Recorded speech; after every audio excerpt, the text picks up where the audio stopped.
Saudara-saudara, tidak ada sebuah keputusan ikut Tuhan pun yang tanpa resiko, tidak ada. Pakai bahasa yang biasa diucapkan para rohaniawan, harus ada harga yang dibayar.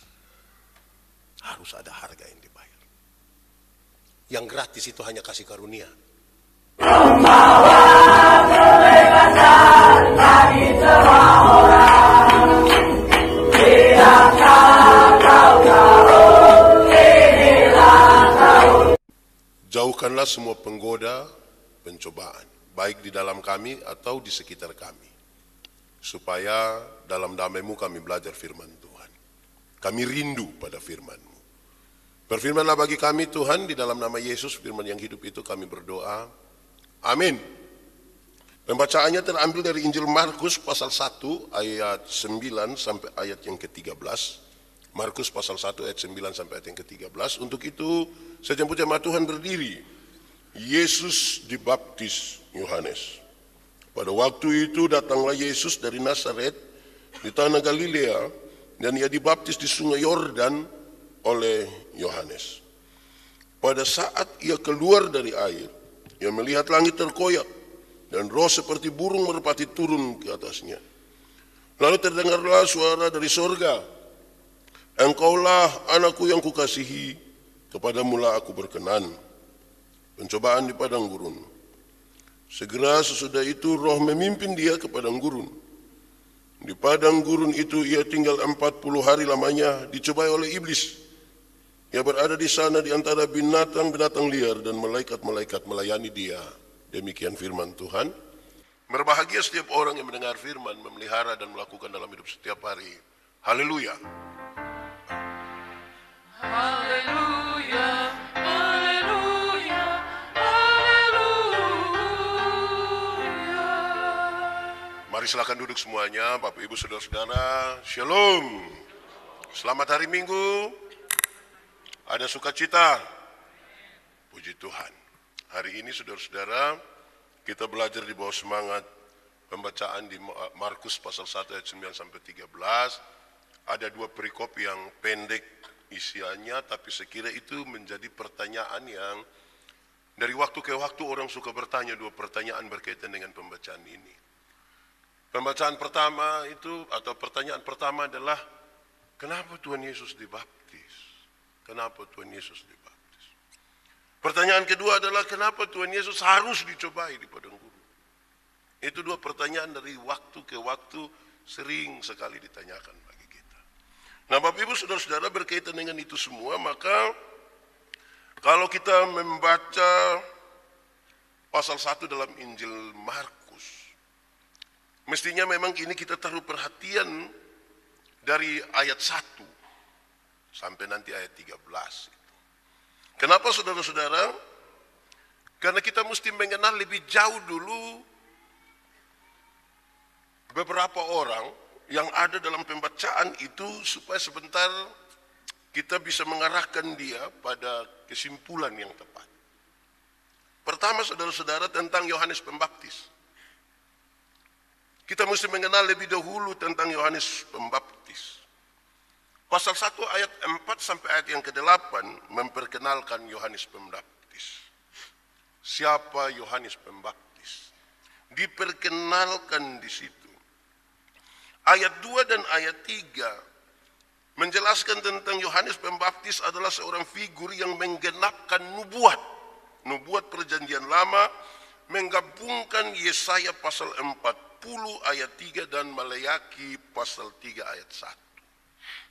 Pak Pendeta, kenapa itu harus dijelaskan? Supaya jelas bahwa orang yang kepadanya Yesus datang untuk dibaptis itu bukan orang yang salah.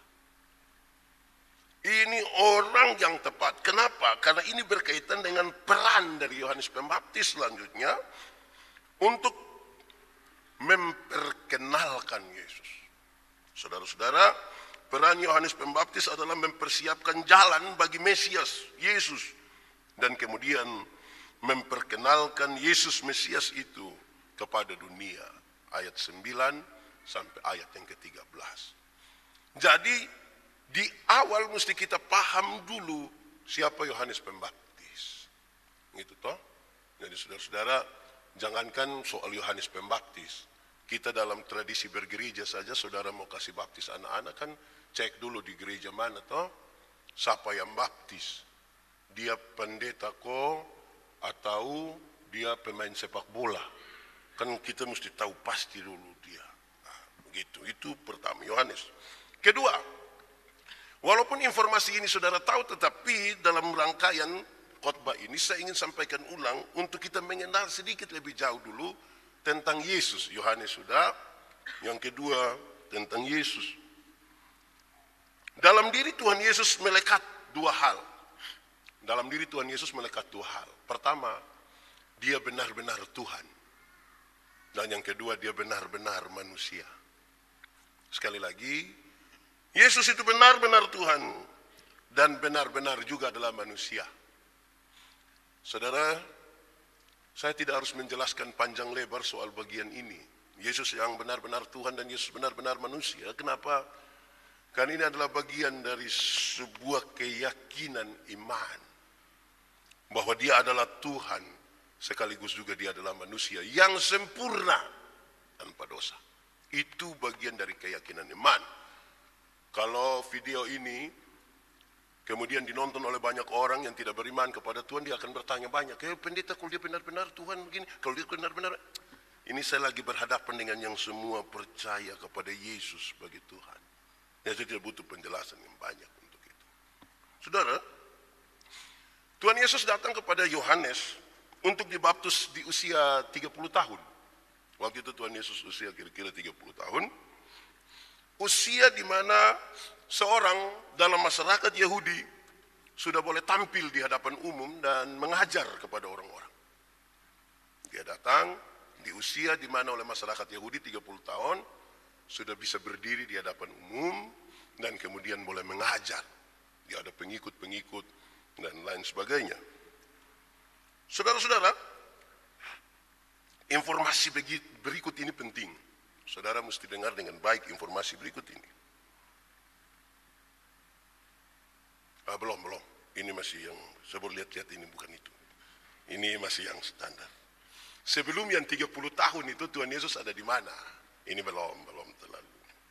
Dia bersama-sama dengan keluarga, bertumbuh dan beraktivitas dalam keluarga, dan sekarang saatnya di 30 tahun itu, dia harus melaksanakan visi dan misi Allah. Keluar dari keluarganya, tidak hanya untuk keluarganya, tetapi bagi dunia ini.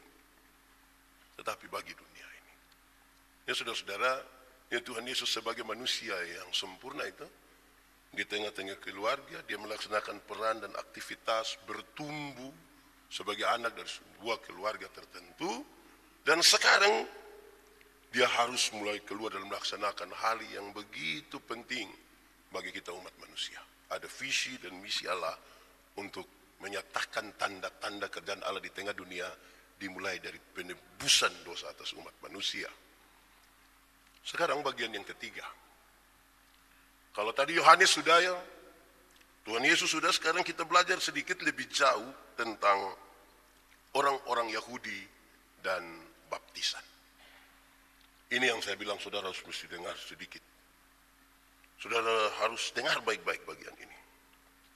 Satu, ada kenyataan bahwa sebelum sampai pada masa Yohanes dan Yesus, belum pernah ada orang Yahudi yang mau memberi dirinya dibaptis. Belum pernah ada. Itu sebuah kenyataan. Sebelum Yohanes dan Tuhan Yesus, belum pernah ada orang Yahudi yang mau memberi dirinya untuk dibaptis. Belum pernah. Kedua, orang Yahudi mengenal baptisan. Memang don tidak memberi diri untuk dibaptis. Tapi orang mengenal baptisan. Tetapi apa yang mereka tahu di situ? Yang mereka tahu adalah baptisan dipakai oleh orang-orang bukan Yahudi yang mau masuk agama Yahudi. Yang mereka tahu tentang baptisan adalah baptisan dipakai oleh orang-orang bukan Yahudi kalau mau masuk agama Yahudi. Ketiga, menegaskan 1 dan 2. Ketiga, saudara, Bagi mereka orang bukan Yahudi adalah orang-orang berdosa, orang cacat bercela, orang-orang yang kotor. Karena itu mereka harus dibaptis. Di luar Yahudi itu cacat cela, kotor, berdosa. Makanya mesti dibaptis. Keempat, orang Yahudi tadi yang tidak mau memberi dirinya untuk dibaptis beranggapan bahwa sebagai umat dan anggota dari umat pilihan Allah yang adalah anak Abraham, keselamatan itu ada pada mereka, sangat terjamin. Dan karena itu orang Yahudi merasa dirinya tidak berdosa. Orang Yahudi rasa diri tidak berdosa. Mereka tidak terlepas dari Allah. Mau baptis untuk apa?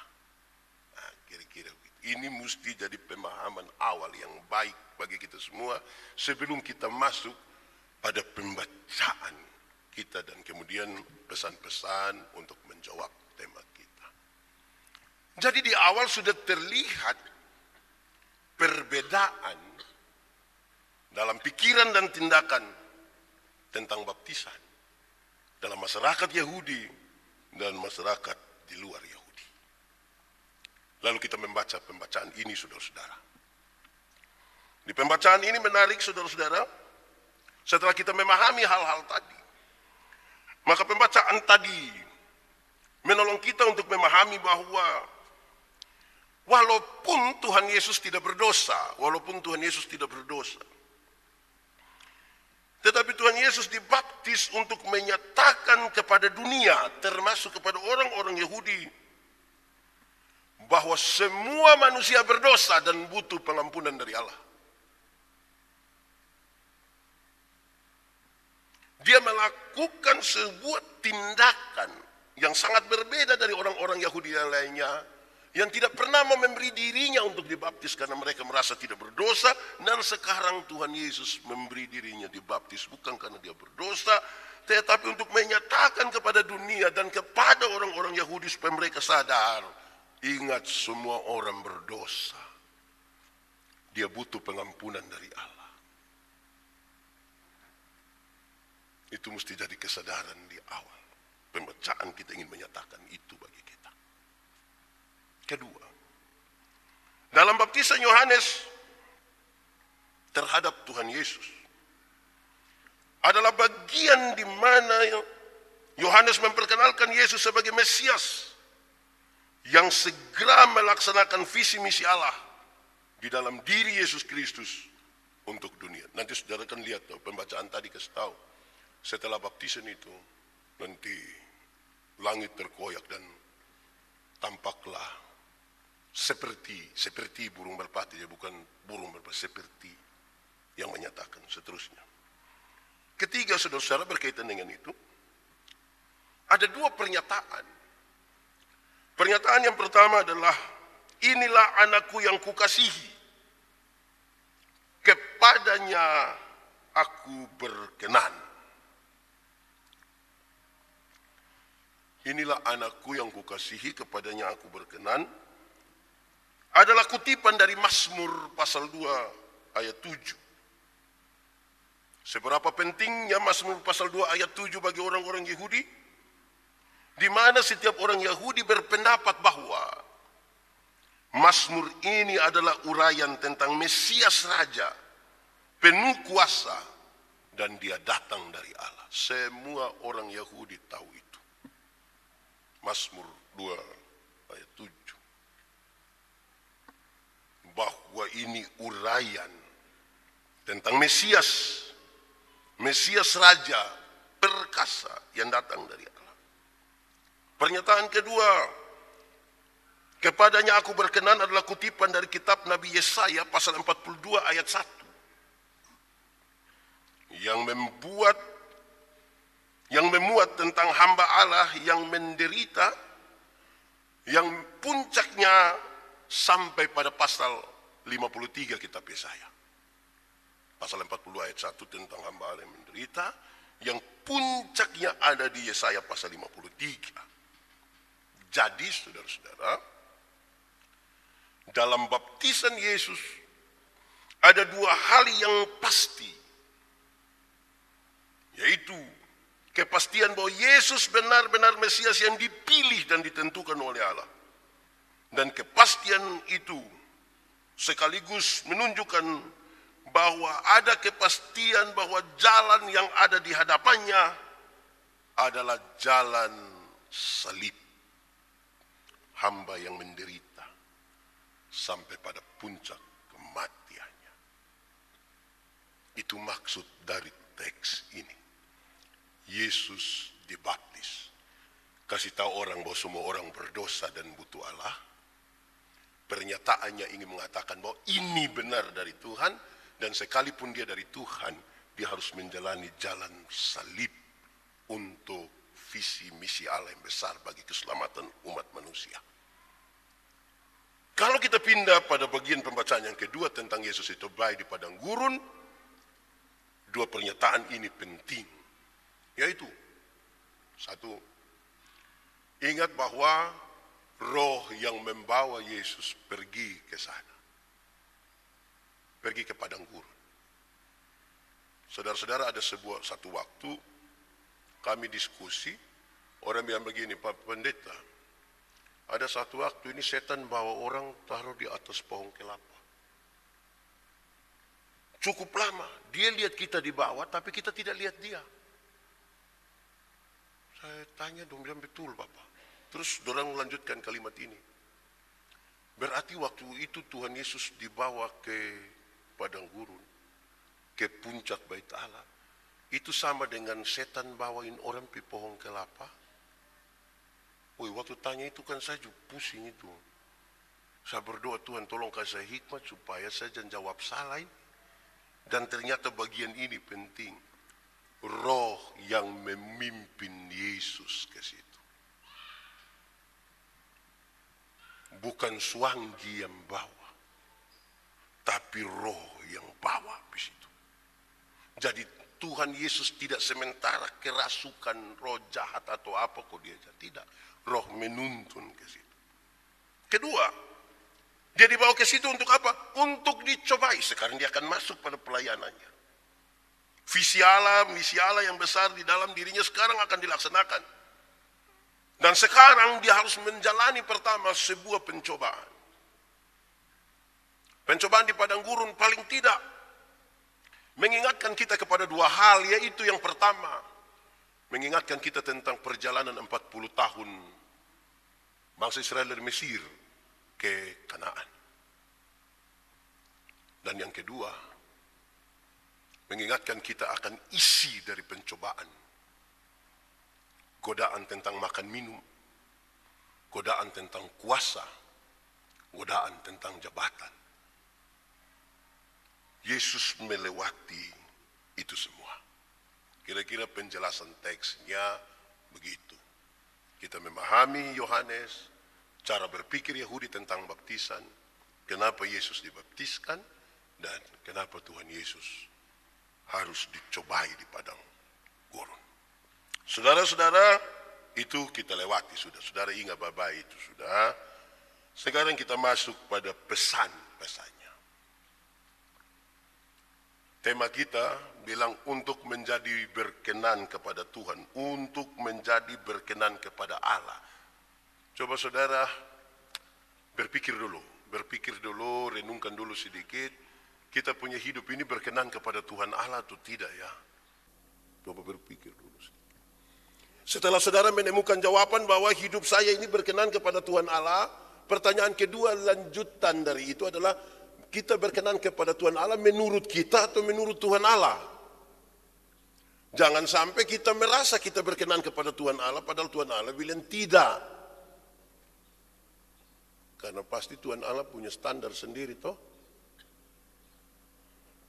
Karena itu saudara-saudara, berdasarkan hal itu maka mari kita renungkan beberapa bagian ini. Sebagai pesan-pesan kita. Penjelasan tentang baptisan dan Yesus yang adalah Allah itu kan selesai. Tapi sekarang bagaimana kita?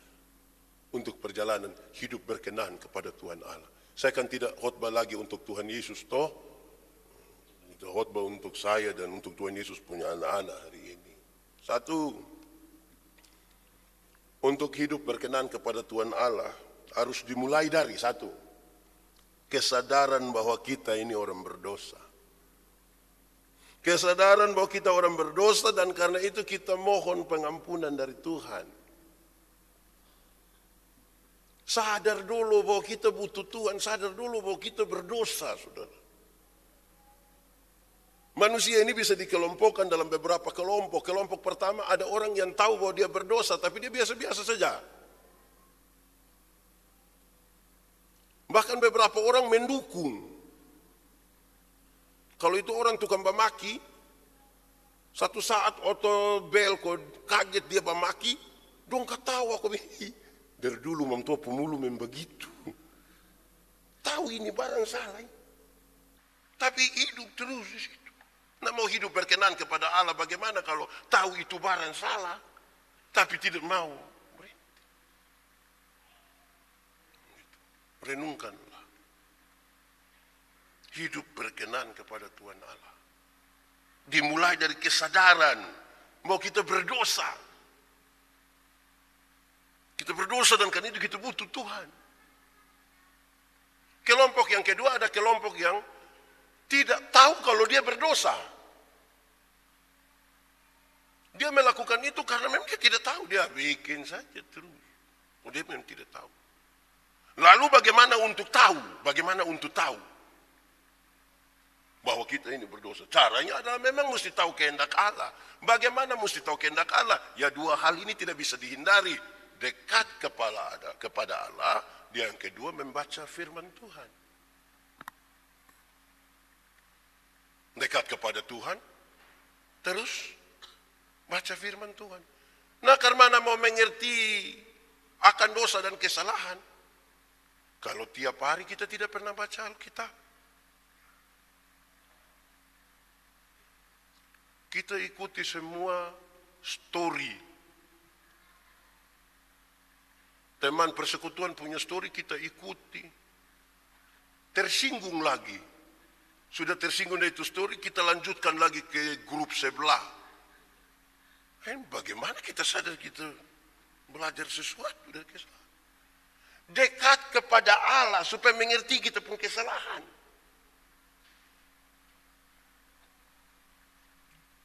Kalau kita dekat kepada orang tua, dekat kepada kita yang sekolah dulu itu kan sekolah di zaman yang ada pengaruh penjajah cukup kuat, jadi ini guru separuh pun jahat.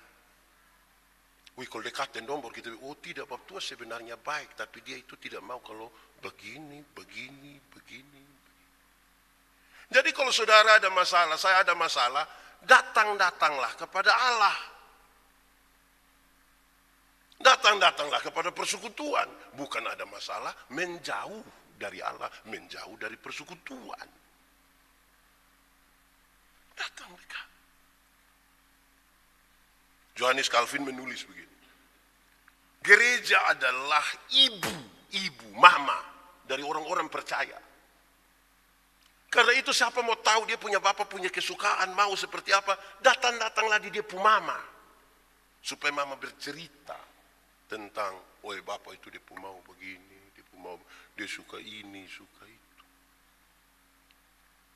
Jadi mau hidup berkenan kepada Tuhan Allah itu dimulai dari situ, kesadaran.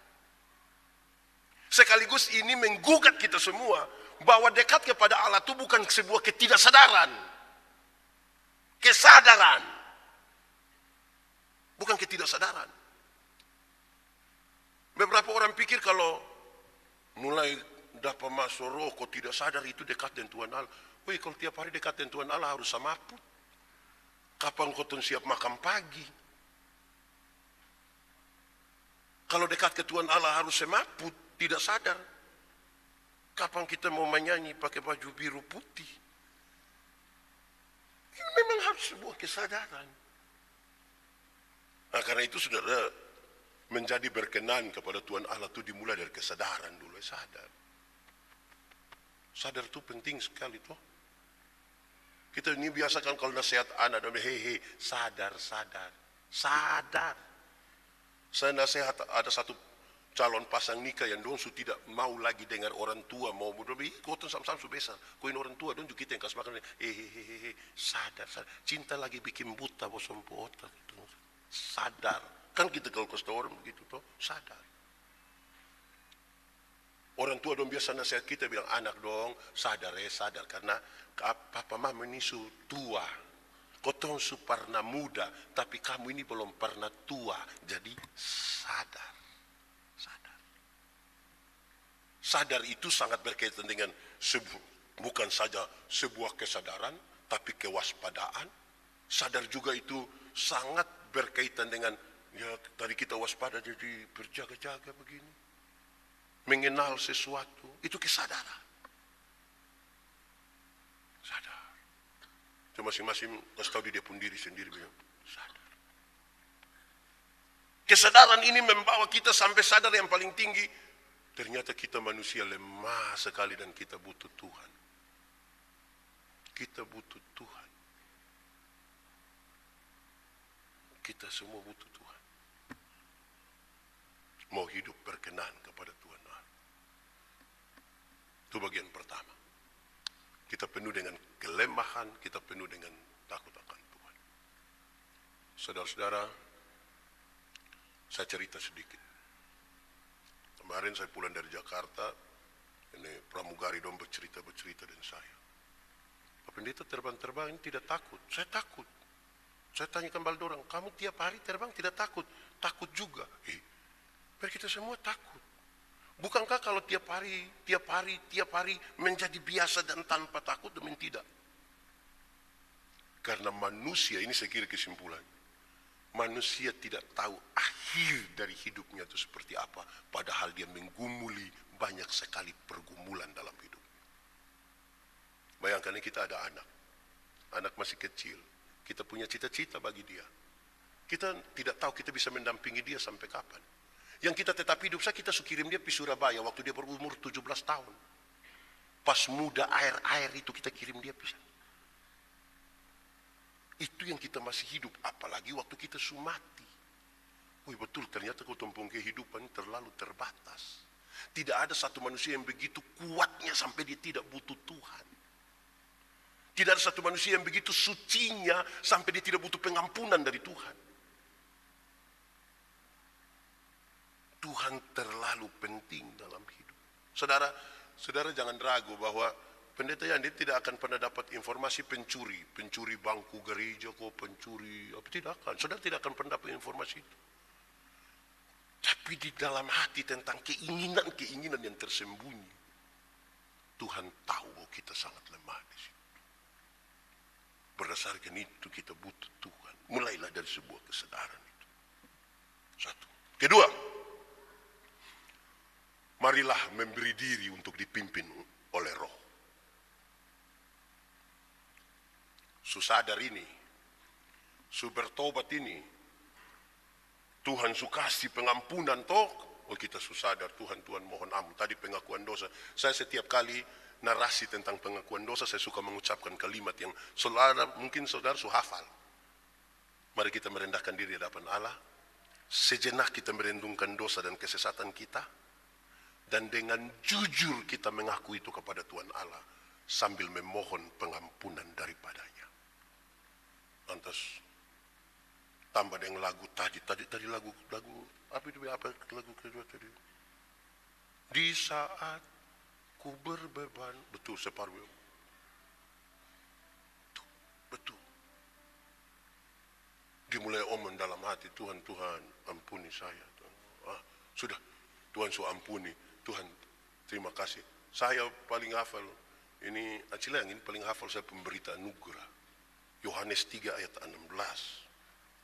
Saya tidak pakai saya karena ini semua terjadi itu kan karena begitu besar kasih Allah akan dunia ini yang membuat kita ini tidak binasa.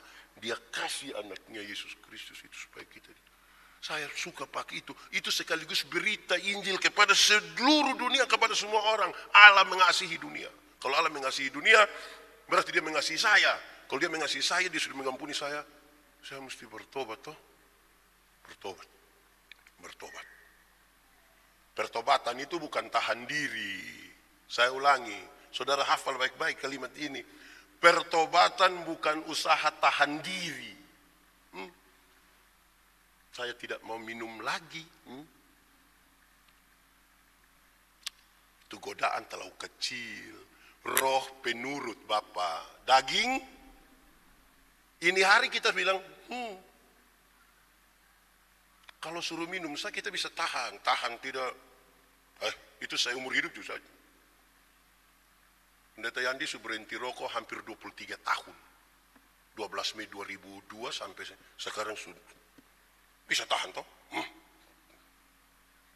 Pertobatan bukan itu. Pertobatan itu perubahan cara berpikir. Kalau hanya godaannya minum, rokok kita bisa, tapi kalau godaannya uang, kenikmatan lain, bisa pertama kita, kedua dia bilang, coba dulu Pak, apa? Ketiga, yuk, mana kita lihat? Jadi bukan tahan diri Bapak. Perubahan mindset. Cara berpikir, saya ulang. Cara berpikir itu membentuk tindakan. Tindakan berulang-ulang jadi kebiasaan. Kebiasaan jadi budaya. Budaya menjadi karakter. Jadi harus mulai dari sini. Bertobat. Setelah bertobat itulah, ini Sumanta baru bilang,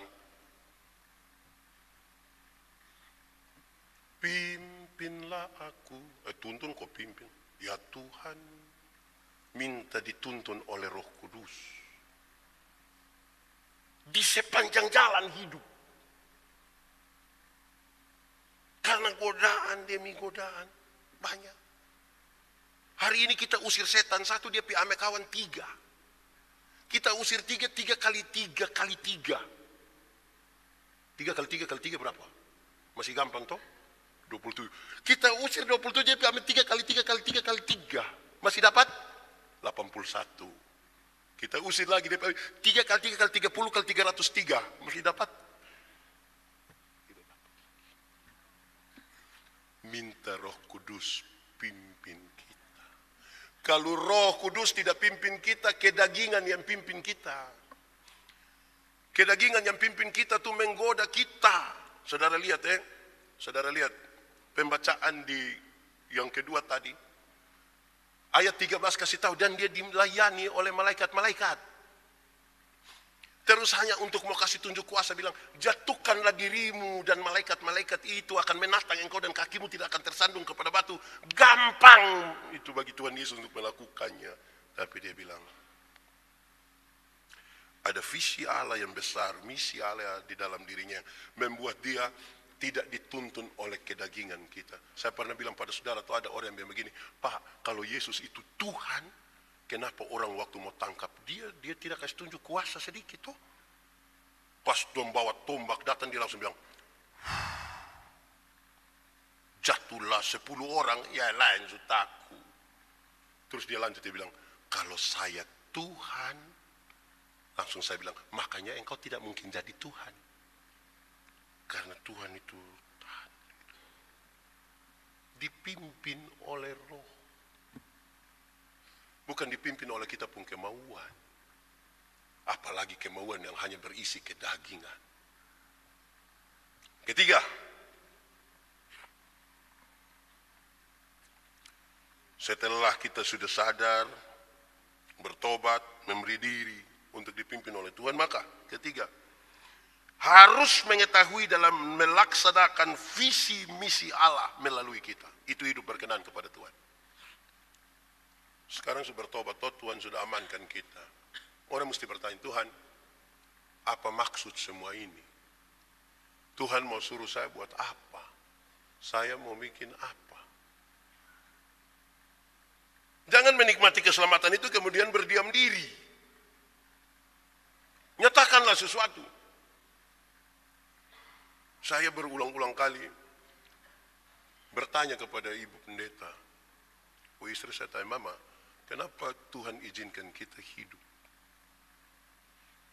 Kenapa kita dikasih waktu ini terus ada? Ibu hanya bilang, kan kita pendeta, maka saya mau kasih tahu kita hanya diberi waktu untuk melayani.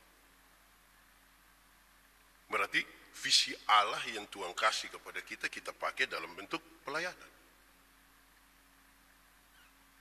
Saudara-saudara, dikasih bukan untuk pelayanan. Mungkin ada yang gambar gedung gereja. Ini kita gereja ini. Coba saya melihat ini kita gereja ini. Kalau sudah. Ini pendeta Yandi tidak bisa gambar. Saya kalau gambar dos korek api bisa, ini tidak bisa. Nah, pakai itu barang semua untuk ini. Tapi digerakkan oleh visi dan misi Allah di dalam dirinya bagi umat manusia. Gereja sudah jadi, semua orang masuk gereja, duduk dari awal sampai akhir. Jangan kita gereja jadi, penabisan gereja, dan tidak masuk gereja lagi. Tapi foto di muka gereja. Saya yakin yang di bagian pintu bawah, pintu atas itu, pasti banyak foto. Masuk di dalam, duduk sampai habis, mendengar apa yang harus saya kerjakan di dalam dunia ini, dalam pekerjaan profesional saya. Kan hari Minggu itu tempat kita isi bensin toh. Hari Senin sampai Sabtu itu pergi, datang lagi isi bensin. Di beberapa gereja, untung dianggap tidak begitu. Tapi di beberapa gereja waktu mereka bertanya tentang bagaimana orang yang sudah ikut gereja tapi masih begini-begini. Saya bilang begini, saya kasih contoh. Saya bilang, di banyak gereja itu vokal grup kaum bapak sudah ada. Mantap. Koma. Tapi 2 koma ini menarik. Koma pertama, dorang latihan sampai 2:30 subuh. Sampai istri telepon, kau bilang, lu mau tidur di gereja. Kenapa? Gara-gara latihan kita bakal lagi dalam keluarga. Nah itu dia pun koma pertama. Koma kedua, dorang titip pesan di istri atau di anak yang datang gereja. Kasih tahu pendeta bilang, nanti kami kaum bapak menyanyi setelah firman. Kenapa setelah firman? Karena belum lengkap. Saya bilang, bagaimana mau lengkap pulang jam 3? Ada yang menyanyi habis, langsung keluar. Di luar dia cerita. Saya harus ulang pernyataan ini. Ada banyak orang tidak tenang di dalam gereja ini. Nanti dia suka keluar, pas dia sudah dengar habis warta mimbar sebentar, terus lagu terakhir, kita pun lagu terakhir ini, lagu apa ini? Kusadari. Woi, pas dia dengar itu, dia langsung cepat-cepat datang. Terus pendeta bilang, pulanglah saudara-saudara dalam hidup dan tugas dengan selamat, arahkan hatimu pada Tuhan dan terimalah berkat Tuhan. Dia cepat-cepat bilang. Supaya apa? Dari awal sampai habis. Supaya dengar apa yang Tuhan mau isi di kita tuh. Kalau tidak bahaya ini. Kita mesti tanya di Tuhan. Tuhan, kita mau kerja apa bagi Tuhan? Kerja buat Tuhan terlalu manis. Mantap. Tapi dia punya kalimat kedua suka beda. Kalau pendeta yang menyanyi dan jemaat yang menyanyi beda. Kerja buat Tuhan terlalu manis. Kalau pendeta yang lanjut, biar pikul salib terlalu manis. Kalau jemaat yang menyanyi, biar tanpa gaji. Baru kalau dia lihat ada pendeta yang begitu, dia suara agak tinggi. Biar tanpa gaji. Saya langsung korek dia, maksud apa? Tapi kerja buat Tuhan. Ukuran-ukurannya jangan ukuran gaji. Jangan. Berkat itu Tuhan siapkan bagi kita toh. Masing-masing orang. Jangan ragu dengan penyertaan Tuhan. Jangan ragu. Jangan ragu. Saya ngomong ulang ini saudara. Saudara kalau bekerja buat Tuhan tidak ada keraguan. Jangan ragu. Saya ngomong ulang ini ya. Saya pas ada di Gorontalo ada anak-anak kecil ikut jemput saya, terus waktu makan siang saya tanya dia, Nona tidak sekolah? Tidak. Kenapa? Izin untuk apa? Jemput pendeta. Wow, mantap. Adik besar mau jadi apa? Mau jadi pendeta. Wow. Tapi adik mau kaya jangan jadi pendeta. Adik mau jadi kaya atau pendeta? Mau kaya jangan jadi pendeta. Kenapa? Pendeta-pendeta hidup oleh Tuhan melalui persembahan jemaat. Di banyak tempat itu kalau persembahan jemaat dalam rupa uang, uang yang gambar proklamator itu jarang masuk gereja. Yang lebih banyak masuk adalah Patimura. Dia pahlawan. Karena itu kita tetap berjuang. Kenapa Patimura pegang pedang harus begini? Karena kadang-kadang ada yang ramas-ramas itu uang sampai Patimura pun pedang mau patah. Tapi tetap. Jangan ragu dengan pembelaan Tuhan. Jangan ragu. Om Dodi hidup sampai hari ini, Pak Pendeta Dodi. Agape punya 4 emeritus. Hidup hingga hari ini. Hidup hingga hari ini. Kerja buat Tuhan aman. Jangan ragu dari itu. Saya harus menyampaikan ini buat kita. Lanjut. Keempat. Untuk menjadi berkenan kepada Tuhan Allah itu memaksimalkan karunia-karunia. Mesti memaksimalkan karunia-karunia yang Tuhan kasih di kita ini. Maksimalkan. Pakai. Kalau saudara bisa menyanyi, pakai karunia untuk menyanyi. Kalau saudara bisa main musik, Kak Edwin pakai. Kak Edwin ini kadang-kadang saya heran. Semua lagu kita baru mau menyanyi begini, dia langsung tahu. Ini orang dengerin lagu kapan. Sampai lagu-lagu terbaru yang muncul di Oenlasi saja dia tahu. Kalau cinta LDR, dia ting, dia langsung tahu. Terus saya pikir, memang mesti memaksimalkan kotompung segala macam ini tuh. Begitu.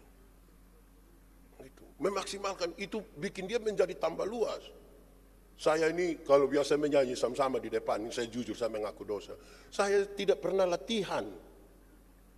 Tapi itu kalimat yang dipakai ke saya itu sangat memaksa saya masuk. Lagu gampang, Pak. Lagu subiasa. Wih, saya setelah ikut-ikut baru saya paham. Kapan saya ini bisa menyanyi lagu yang tidak gampang ya? Yang luar biasa kalau tiap hari hanya yang gampang, yang biasa. Kapan kita memaksimalkan semua yang ada di kita ini untuk yang luar biasa? Kalau yang biasa-biasa. Ada 1-2 singers bilang ke saya, bilang, Pak Pendeta bolehkah ini lagu, ini Mazmur ini kita baca? Saya menyanyi. Jadi memaksimalkan. Jadi mulai cek sudah kita pun karunia apa, maksimalkan.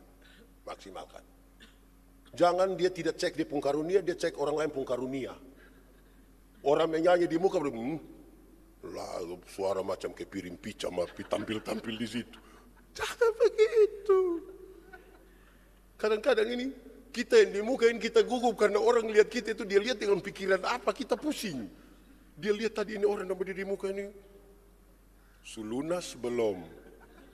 Atau lagi kita ini pusing ini. Wih, karena itu saudara-saudara pikir kita pun karunia yang Tuhan kasih apa, maksimalkan itu. Maksimalkan. Nah, kalau kita sudah maksimalkan semua, aman sudah itu.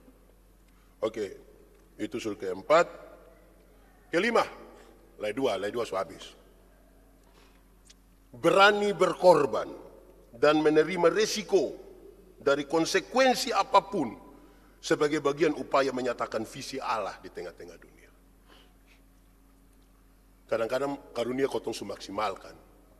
Kita semua melayani. Tapi mari kita jujur, seringkali kita tidak punya keberanian mengambil resiko.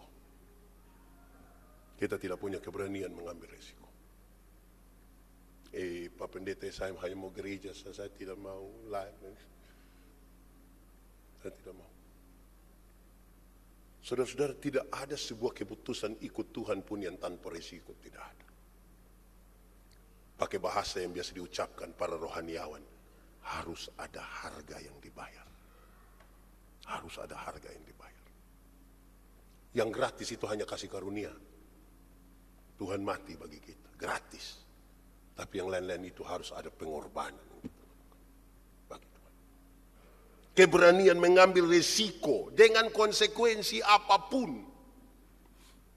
Dengan konsekuensi apa? Masa saya ambil risiko tidak mau ambil konsekuensi? Ada konsekuensi. Dan konsekuensi itu serius. Sebentar kita akan ada dalam rapat jemaat toh. Saudara ikut. Habis ini langsung rapat. Saudara ikut. Kita ambil keputusan. Tidak ada satu keputusan yang memuaskan semua orang. Tidak ada. Ada orang yang merasa tidak terakomodir dalam keputusan itu. Contoh misalnya, kita ambil keputusan gereja jam 9. Ini keputusan ringan ini. Gereja jam 9. Saya baru bilang, Pak, kok kenapa saya ke jam 6 saya ke gereja lain? Itu saya baru bilang begitu. Baru keputusan soal jam gereja ini. Saya baru bilang, wih jam 9 sudah lalu siang. Itu waktu habis gereja mau pergi makan ini mie dong, orang suami kan habis semua. Masing-masing orang dengan perspektif masing-masing terus kita bilang, oke, keputusan. Jam 9 setuju? Ya pasti kita ambil suara terbanyak. Kan tidak bisa semua orang punya kepentingan terlaku di sini. Namanya keputusan adalah bagian di mana satu pihak yang mungkin merasa dikorbankan. Tapi harus dari hati yang tulus untuk kita menyatakan itu. Nah, sebentar saya ajak saudara-saudara ikut semua dan jemaat. Kita omong, bercerita, tidak usah bertengkar, berkelahi, kan kita sidang, bukan kejuaraan tinju. Kita sidang. Saudara, ada makan siang kok majelis sebentar tuh? Ada. Kita makan siang. Kalau memang waktu pembukaan sidang belum mulai, kita mulai duluan dengan makan siang, baru masuk sidang. Nah, kira-kira gitu. Jadi kemudian ambil resiko. Terakhir, saudara-saudara, padang gurun. Sebutan padang gurun itu sangat berkaitan dengan sebuah keadaan yang penuh dengan tantangan, yang penuh dengan pergumulan, yang penuh dengan ancaman, yang penuh dengan segala sesuatu. Bahkan Yesus pun mesti ada di situ. Kalau Yesus saja ada di situ, apalagi kita. Padang gurun. Kadang-kadang situasi hidup kita ini seperti padang gurun. Penuh dengan berbagai-bagai hal. Saudara, gambaran tentang padang gurun saya gambarkan berulang-ulang kali kepada saudara. Negeri dengan air yang sedikit. Di mana-mana hanya ada padang gurun pasir saja. Siang panas sekali, malam dingin sekali. Badai padang itu bisa datang kapan saja dan membawa kita pada kematian. Di situ disebutkan ada binatang-binatang di situ. Ada nyamuk, kalajengking, ular kobra. Banyak. Situasi yang berat. Hampir-hampir kita seperti mau mati rasanya di situ. Tapi demi kepentingan hidup yang mau berkenan kepada Tuhan, mesti setia di situ. Padang gurun sekalipun. Tadi kita menyanyi yang lagu di berapa itu. Merubah padang gurun menjadi taman Tuhan. Kita setia di situ. Saudara jangan berusaha menyenangkan semua orang, karena itu tidak mungkin. Saya nasihat teman-teman pendeta yang baru ditabiskan dan tanya saya, Pak Pendeta, kira-kira apa yang bisa kita buat? Saya bilang, saudara, ada persoalan bisa selesai hari ini, ada yang besok, ada yang 2 tahun, ada yang engkau pindah pun, bahkan engkau mati tidak selesai juga. Tapi intinya engkau mesti melakukan sesuatu yang bisa dipertanggungjawabkan pada Tuhan. Kedua, saya bilang begini, jangan berusaha begitu rupa melayani sampai orang suka engkau, karena tidak mungkin semua orang suka engkau, tidak mungkin. Tuhan Yesus yang Tuhan saja masih ada orang tidak suka. Tuhan masih ada orang tidak suka. Bahkan bunuh kasih mati dia. Apalagi macam kita kepala botak lah begini. Aduh. Kalau itu kerinduan kita, itu kerinduan salah besar itu. Mari kita ada dalam pergumulan bersama-sama di padang gurun. Tapi kotong coba untuk merasakan bagaimana tangan Tuhan yang penuh kuasa itu bekerja. Menuntun kita sampai kita menikmati taman Tuhan. Sekalipun di tengah-tengah badai yang besar itu. Di situ kita digoda banyak hal, digoda tentang kenikmatan, digoda tentang jabatan, kuasa. Nah, di padang gurun itulah sekarang kita bertarung. Tuhan memberkati kita, hiduplah sebagai orang-orang yang berkenan kepada Tuhan. Mari kita berdoa. Tuhan, terima kasih untuk firman-Mu. Tuhan, tolong patrikan itu di dalam hidup kami. Tolonglah kami supaya kami berkenan kepadamu. Kami rindu Tuhan, tapi kami manusia dengan kedagingan yang lemah sekali. Kuatkanlah kami untuk hidup seturut dengan kehendak. Kami rindu dituntun oleh Tuhan. Kami rindu ini masih awal-awal tahun 2025. Biarlah kami menjalaninya di jalan yang Kau kehendaki. Tidak gampang Tuhan, tapi kami minta sekali lagi kepadamu. Tolonglah kami. Di dalam nama Yesus kami berdoa. Amin.